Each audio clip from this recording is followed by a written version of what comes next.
If you've never seen this bug before and are curious about all the other bugs that are in the greenhouse or that I've found around the greenhouse and what I've used in some cases to prevent them from taking out my collection overnight, then this video is for you.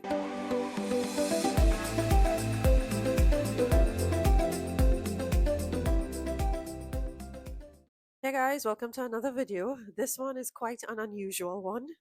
I can't keep it to myself any longer. I have to show you all the insects and bugs that I've encountered since moving closer to the forest here in Trinidad's Northern Range. Today, I want to show you all these creatures that share my plant space up close and in detail. If you can identify them, please drop them in the comments for the rest of us. I'm going to start off with this guy that I have never seen in person before. I've only seen it on TV. I did get in touch with the El Socorro Wildlife Trust and spoke to one of my friends there who identified this tarantula as the pink-toed tarantula. No way I was getting any closer to get better quality footage for y'all because, at this point of filming, I didn't know if it was poisonous or what. So I was just trying to capture it in time for this year's Halloween. I'm hoping to have this video up. So if you're seeing this, it's probably coming close to Halloween or is that week. What I've noticed is that they are nocturnal and they love to nest in my fiddle leaf fig or directly on the walls. So I have no idea why they just don't stay in the garden or in the forest, but they love coming up to the house as close as they could get in the house. Yes, I did find one in one of my guest rooms one time, and we had to start spraying the grounds and stuff just as a preventative to keep them off the property. And this was probably around April, May of this year, and I haven't seen any since. So, like I said before, they're nocturnal, and this is the path that I usually see them coming from. I think they follow the lights of the garage. Sorry, not the garage, the driveway. And they follow it all the way up to the house.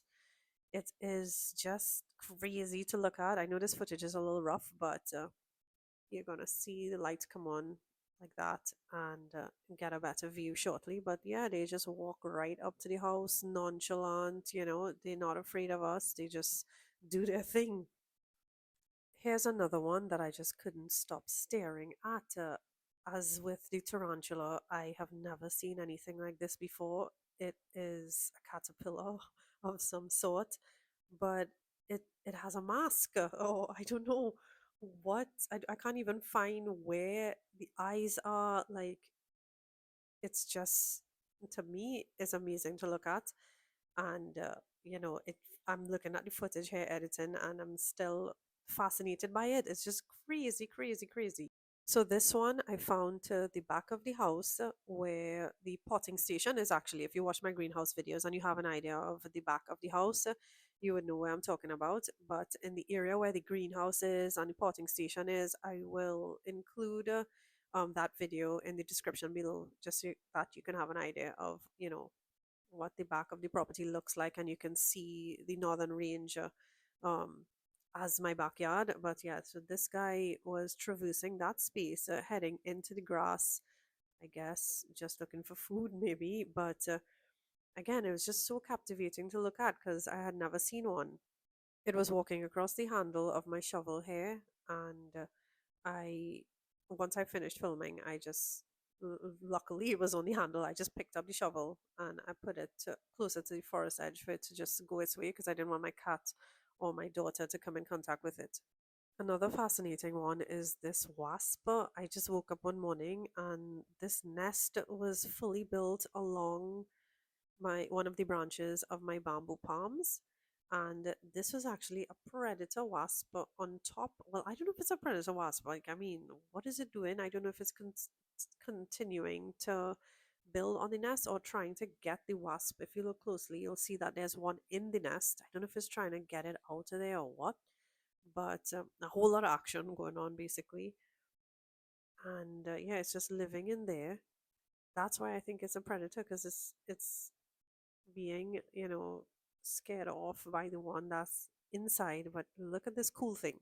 The next morning, it was completely sealed up. The shape also changed a little bit. It was more egg shaped, and it's just hanging out there. don't know what's going on the inside, if it's incubating, if it's nesting. I don't know how long the nesting period is. Again, comment below if you know what type of wasp this is. And here's the best discovery about this wasp. It actually feeds on caterpillars. So I think this is great for the garden and great to keep around. So, I have not been crushing these nests or anything because I know this picture is going to be terrible, but they prey on caterpillars. Moving right along to this slug, I'm hoping that wasp probably feeds on slugs. I mean, it is like 5 times this size probably, but gosh, these ones are really gross in my mind. These are terrible and they are not like easy to get rid of. Like I have to get snail bait and slug bait to keep them around. They are quite numerous. And I don't know if they're poisonous or what. And you can see Sylvester in the frame there. I don't want them around my cat, so I have been using snail bait since May and I haven't seen them since. Here's another slug that I stumble upon. It's actually a leech. I'm sure it's a leech, but obviously I would know the exact species. But this is another one. Snail bait gets rid of.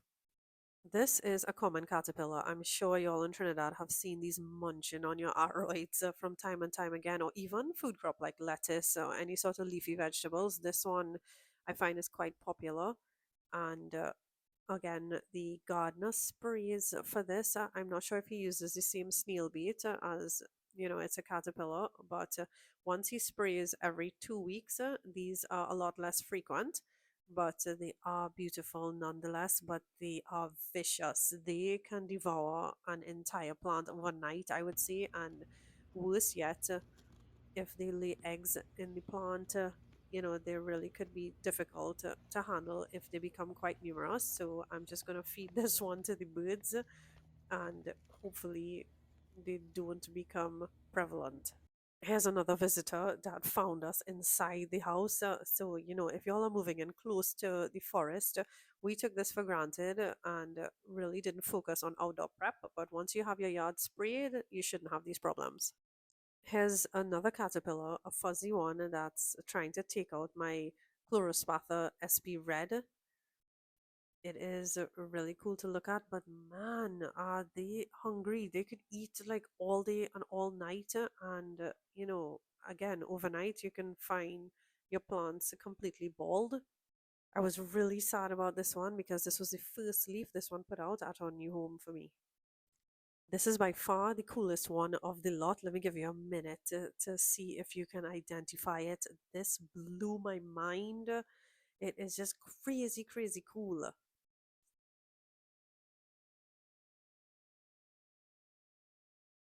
I couldn't digest this honestly.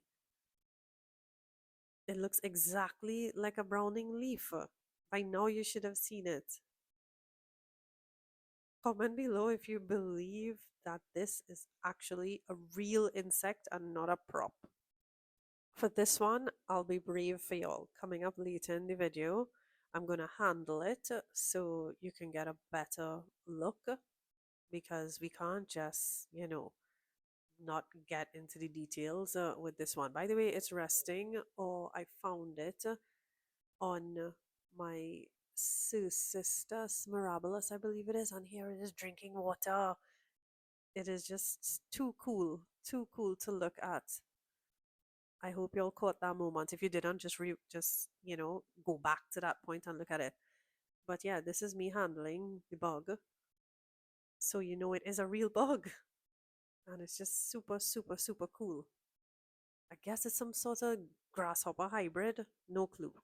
And finally, I'm going to end with this monster grasshopper that my husband was pointing out to me because the greenhouse is very close to this and I know he could just take my collection out overnight. So, but of course, I had to show him to y'all because he just is still green and beautiful.